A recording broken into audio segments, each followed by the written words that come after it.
Good morning. I believe today is June 20th or 21st. I haven't really looked at the date. Um, it's roughly 7:20 a.m.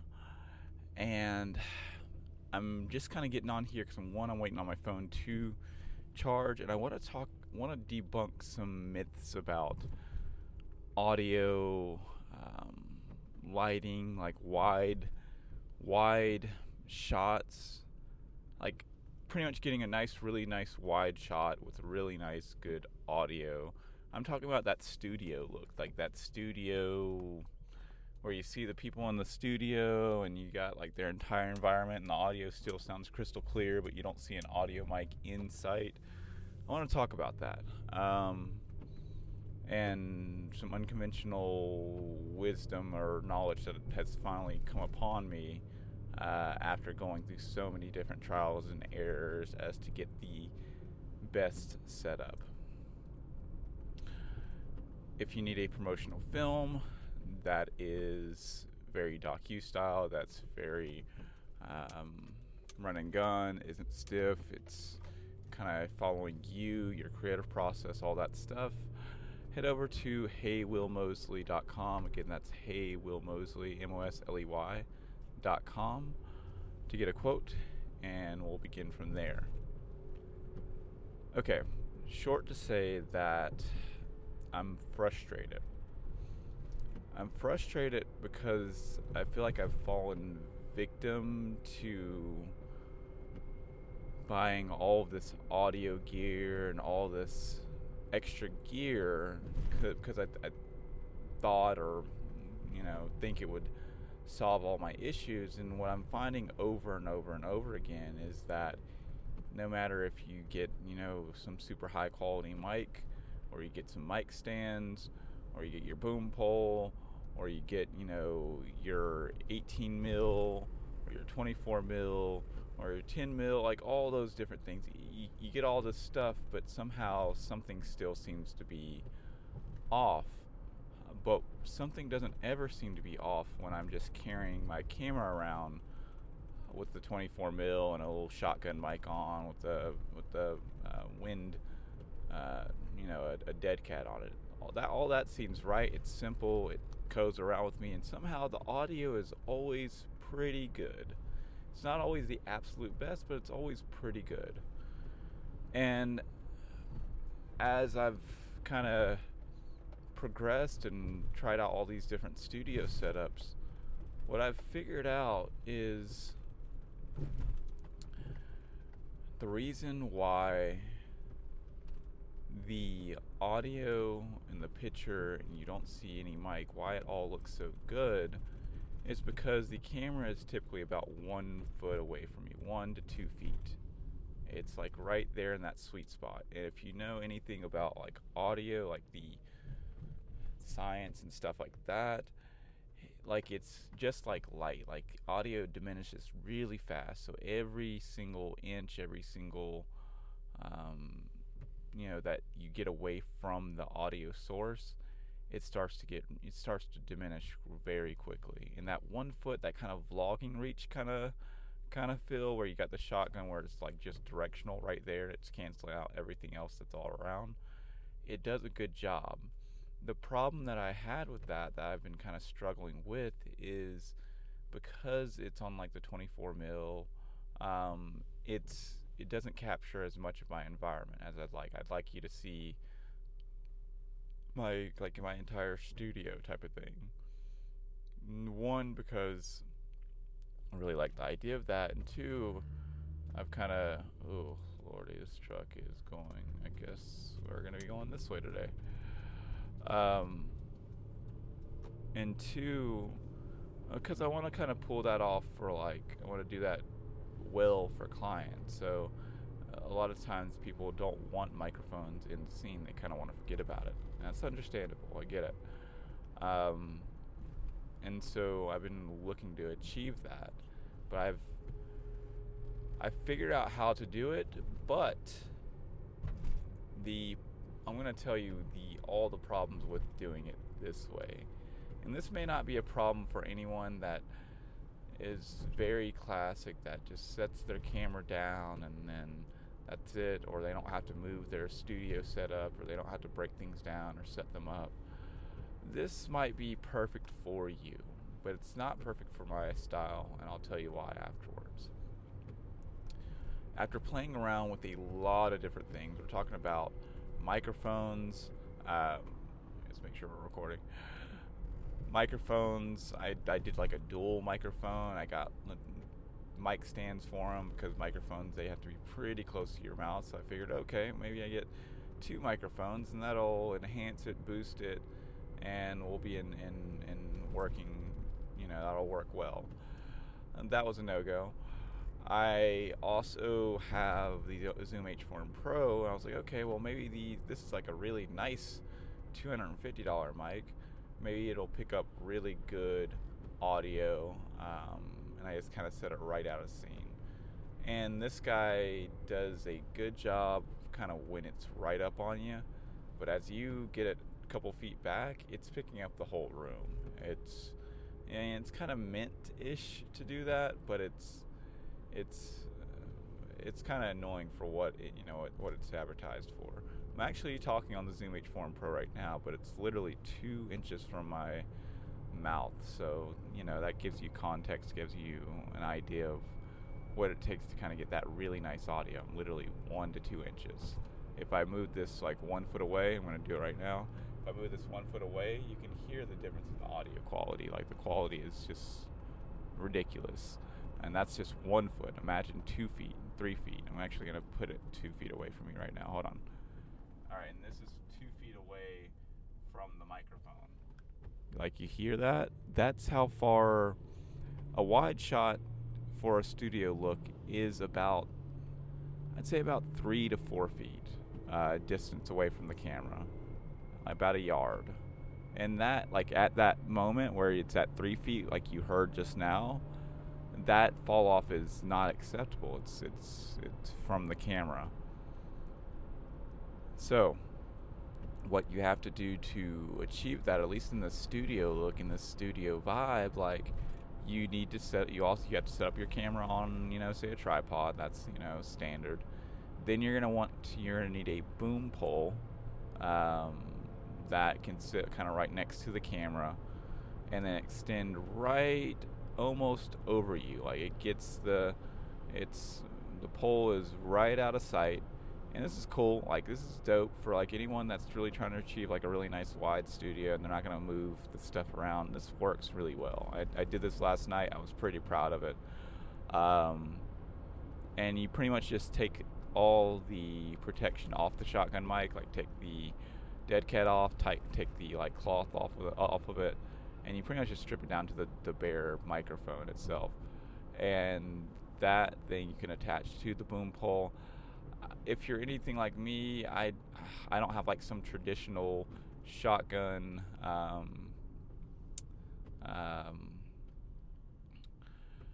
shotgun mount, whatever, but I do have the shock from the Rode Video Go. It's like a red little thing, and mine broke off a long while ago, so I've kind of jimmied it onto my camera.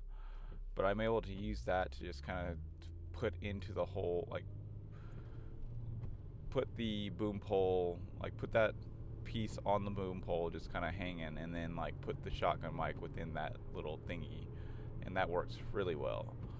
And I was able to achieve a really cool shot. I had the 18 mil on.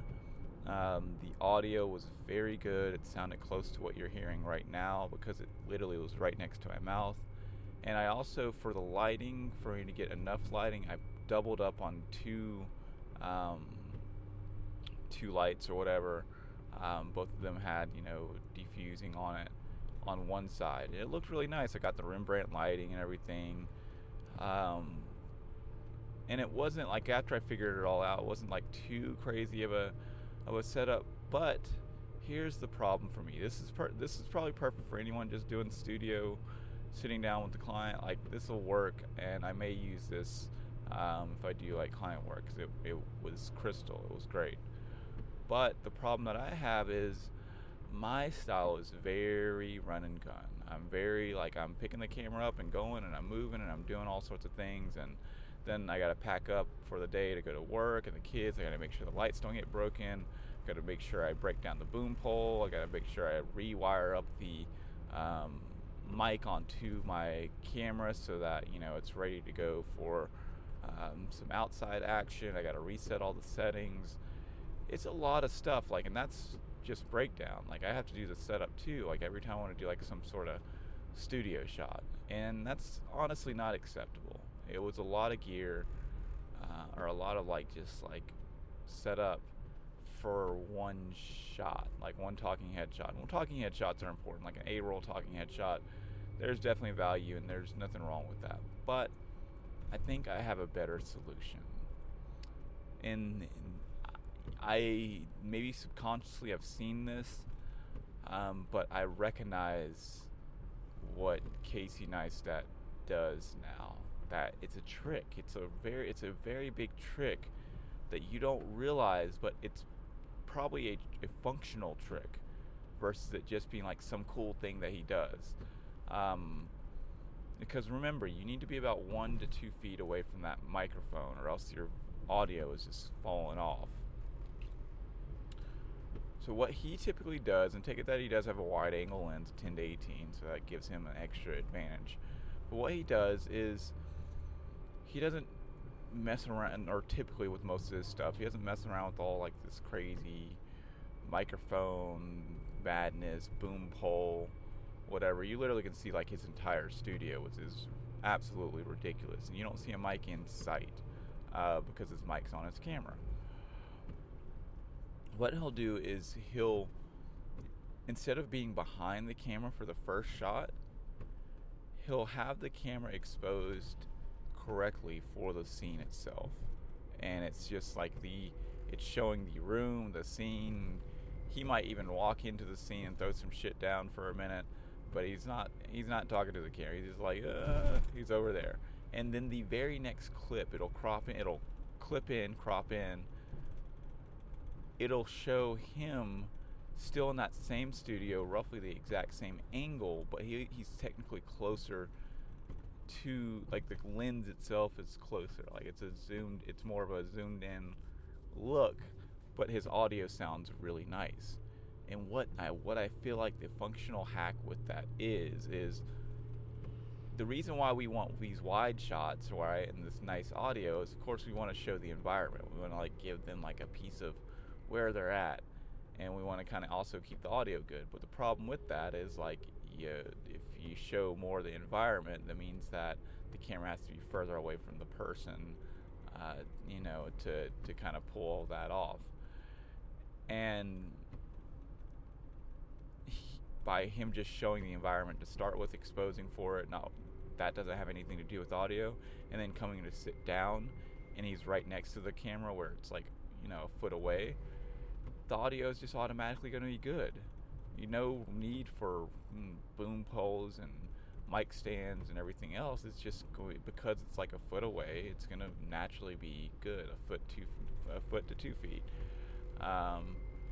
And it's, even though the image itself is cropped in on him now, it looks like it's like a shoulder shot or whatever, or you're just kind of seeing him and you see a little bit of the background. It still sells the image because you already saw what was in behind him. So in your mind, you don't need to see that like again. You understand all those 14 minutes to really say that simplicity, keeping things as simple as they can be, and like I didn't actually need all this extra gear stuff to be able to pull it off. It was a trick, a camera hack that you think or sell yourself on, and you're like, oh wow, I need all this stuff to pull that off, when really it's something different, or it can be done in a different way. Use what you kind of already have. And so that's what I'm going to, I'm on the Zoom H4n Pro right now, but I may just switch to like just the audio on my like shotgun on my camera. I may just start doing that, because I'm really trying to dial down and simplify. And that's kind of what that or this is. The only good thing about this, like if it's just me talking on this recorder, is it's just recording audio, so the file size is just ridiculously smaller, and that's a benefit. Um, One last thing coming back to that shot. So what that allows him to do is I took a lot of time to set up this boom pole and get this angle just right and get everything just out of the side of the shotgun mic and get the lighting just perfect. I'm stuck to that one shot now. You know what I mean? Like doing all the studio stuff, I'm stuck to that shot. It's right there. Unless I want to move everything around, yada yada yada, blah blah blah blah. But the alternative, the location hack, I just want to call it a location hack now, is exposing for that location with the person not even in frame. They don't even have to be in frame. And then the next 2 seconds later, you pop the other person in there, and they're closer to the camera, to the mic, and they literally, you can move it anywhere. Change the camera, shoot the location shot real quick, pop the person in there, and bam, no one will know. No one knows any different. And they feel like they have the exact same information, but you have better audio. So, Jesus. Okay. That was that. I think my phone's on. I can start listening to my audiobook. I share all this because I don't want you to have to go through all this trouble to figure out all this stuff. I want you to maybe learn from kind of the stuff that I've struggled through and kind of figured out on my own. Hopefully it helps. Remember, if you need a promotional film that is not just a studio basic 8-roll shot. It could be that. I mean, that could be what you're looking for. You're just sitting in the studio talking about your product. You got your product in hand. That's dope. That's not bad. But I really specialize in capturing like the creative process, a lot of stuff, especially if you do a lot of outdoor work, things like that. It'll be even more natural. But yeah, whatever you need. Saturdays only, of course, and then Sundays are family days. So Saturdays only. I hope you guys have a wonderful morning. This was almost like a therapy for me, where I was just frustrated at like how much extra work I put into it. I got it just right, and then it's like I didn't even use the shot because I had to break it all down to get in the car, and then I'd have to do it all over again. You know what I mean? Filmmaking is all about time. It's all about being bold, being confident, and then like managing your time. I guess that's just life. All right, have a great day. If you're not already subscribed to the YouTube channel, please go over there and subscribe. It will really help me out, keeps it going, all that stuff. Peace out. Bye.